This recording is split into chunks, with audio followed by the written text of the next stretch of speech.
Welcome to the final edition of Primetime News for this week. I will be your host for the next 20 minutes as we delve into the latest developments both at home and abroad. Thank you for joining me. I'm Salima Shumwefeleni Masipa.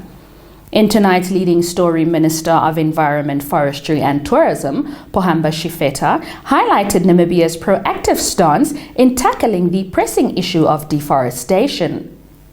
Namibia has adopted a multifaceted approach encompassing forest protection, extensive tree planting initiatives, and efficient wildfire management, all aimed at preserving its precious forests and upholding ecological equilibrium. Addressing a recent conference, Shifeta underscored the pivotal role played by trees and forests in furnishing essential ecosystem services. Furthermore, he emphasized their contribution to the economy through activities like timber production, which in turn supports job creation within the wood-based industries. Here's more on the story. Shifeta emphasized that well-managed forests offer nature-friendly solutions to many global challenges, including climate change, land degradation, and biodiversity loss. Shifeta also announced that his ministry has initiated research on the use of native tree species to make tree seedlings available to community members for planting. In preparation of Namibia's National Arbor Day next month, Shifeta encouraged Namibians to actively participate by planting trees, caring for existing ones, learning about different tree species, volunteering during tree planting events, and supporting tree planting organizations. Popular Democratic Movement leader McHenry Venani has made a heartfelt appeal to all Namibians, including national leaders and the business community, to demonstrate compassion and support for individuals who have endured tragic incidents such as Sam Shilongo. Shilongo recently lost his sight due to a tragic shooting incident in South Africa. In an emotional address delivered from Shilongo's bedside at Windhoek Central Hospital on Thursday, Venani passionately called for collective assistance to facilitate Shilongo's journey towards recovery. More details on this developing story. Shilongo was left blind after he was shot through the eyes during a robbery in Johannesburg, South Africa. During the incident, a bullet pierced through his left eye and exited his right eye, leaving him blind. Venani said Shilongo has lost his source of livelihood as a bus operator between Namibia and South Africa. But I want to urge the private sector to really come up with support, because this is a brother who lost sight under a very fatal bad accident in Johannesburg. Someone who was trying to make ends meet. Today he remained unemployed. He can no longer drive his buses that he used to transport goods from South Africa to here. So as a country, as a people, as a citizen, we must be united in our grief when we are losing good Namibians through various calamities that they are facing. This man is alive, luckily. He has just lost fatality on his side, but he's still alive. We can do something. Deputy Minister of Information and Communication Technology, Emma Theophilis, has articulated the purpose behind National Heritage Week, emphasizing its role in fostering unity among all Namibians through the exchange of information about our rich history, heritage, and culture. These insightful comments were delivered by the minister as she presided over the festivities of Namibian Heritage Week. This year's theme, Heritage and Culture, a rock-solid foundation, was communicated using sign language.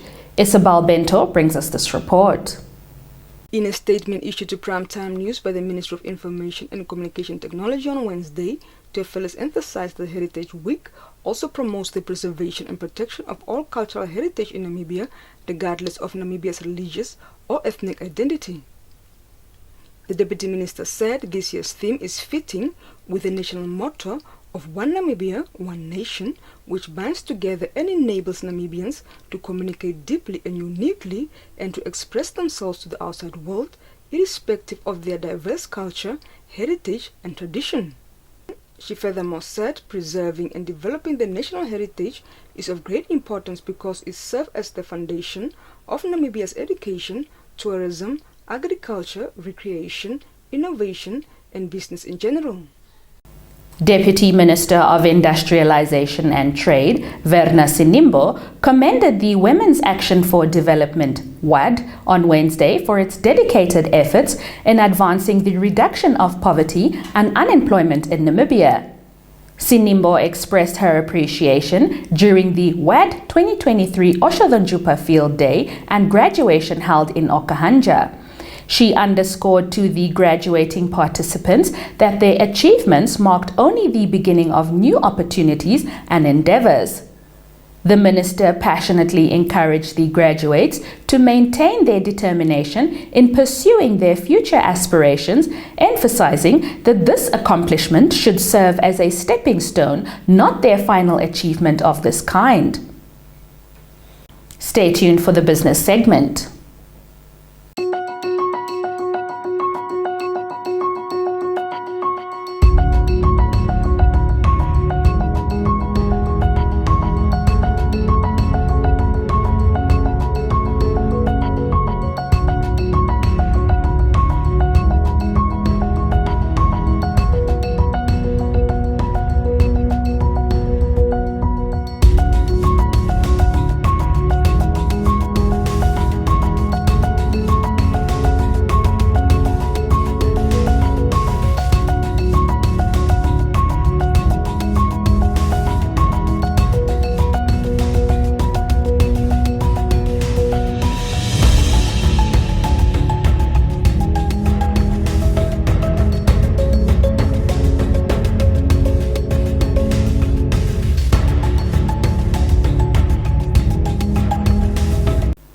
Welcome to the Primetime Biz segment, your go-to source for the latest in local and continental business news. Minister of Information and Communication Technology, Pea Moshelenga, has issued a rallying cry to the residents of the Karas region, urging them to unite and actively engage in the green hydrogen project's value chain.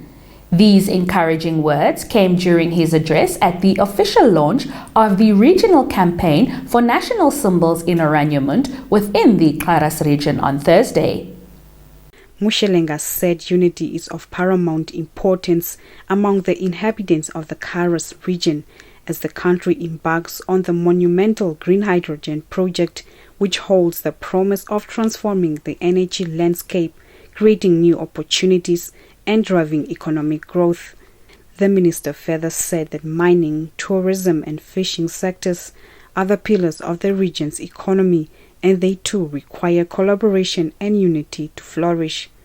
However, Moshelenga qualified that unity is not just about economic prosperity, but about creating a society where every individual feels valued, respected and included. He stressed that when they stand united, they become a force to be reckoned with, a force that can overcome challenges, address inequalities, and build a brighter future for all.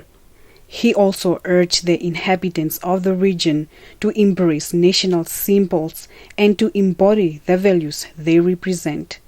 Reporting for Primetime News, Diana Kauta. Stevenson Tukonjele, the Oshikoto Regional Head of Rural Water Supply and Sanitation in the Ministry of Agriculture, Water and Land Reform, is advocating for the preservation of traditional wells as a viable solution to address the water shortage issue in the Oshikoto region constituencies. During a recent interview with the Namibia Press Agency, Tukonjele emphasized the ongoing challenges related to water scarcity affecting areas such as Engodi, Okankolo, Nehale, and certain sections of the Omuthia constituency.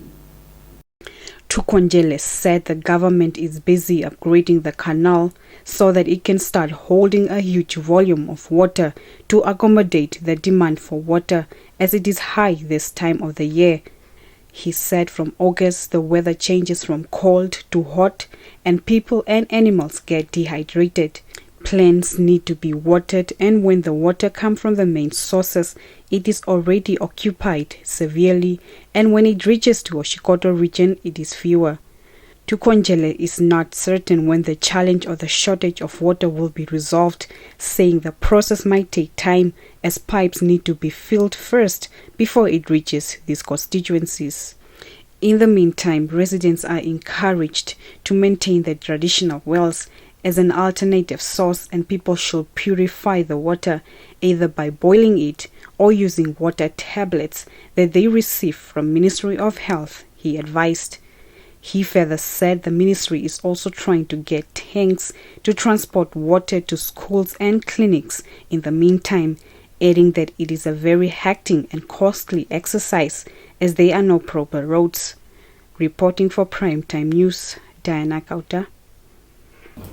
Now turning our attention to the weather report for tomorrow, we'll provide you with a comprehensive forecast spanning the entire nation.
Welcome to Sport Planet, your ultimate destination for all things sports. In our leading story, an epic showdown is on the horizon as Ireland and South Africa prepare to clash for the very first time in a Rugby World Cup battle this Saturday. This highly anticipated match features the world's top-ranked Irish squad facing off against the defending champions, the Springboks. Ireland enters this encounter riding an impressive 15-match winning streak, which includes a notable victory over the Springboks last November and a triumph Six Nations Grand Slam earlier this year. Meanwhile, the Springboks are showing signs of peaking at precisely the right moment, having recently handed fellow three-time champions New Zealand a resounding 35-7 defeat in a warm-up match. Both teams boast flawless records so far, with 2 wins from 2 outings. Notably, the South Africans had a solid outing in their 18-3 victory over Scotland, which could potentially give them an edge heading into this highly anticipated clash. They obviously present a big physical challenge. I think we present a big physical challenge as well, and they present a real tactical challenge as well. You know, they're a very smart side, and that's probably one of the things you admire most about them is the smarts they can bring along with their physicality. So when we get to the playoffs, we'll go hard, and doesn't mean also tomorrow we're going to hold back. We're not going to hold back. We'll go hard at them, and we know for sure also they've got Scotland waiting for them. We've got Tonga waiting for us. So it's not going to be an easy game, but we are well prepared for it. Now onto the high-octane world of Formula One. Red Bull chief Christian Horner earlier today hailed a more mature Max Verstappen as the Formula One world champion looks to take a step closer to defending his title in Japan. Verstappen can move towards touching distance of his third straight championship at the Japanese Grand Prix, having won 12 of 15 races so far this season. The Dutchman is looking to bounce back from a disappointing fifth-place finish at last week's Singapore Grand Prix, which ended his record winning streak of 10 straight races. Horner has been impressed by Verstappen's response, saying the driver had been very constructive in reviewing what went wrong in Singapore. Stay tuned for your sports roundup.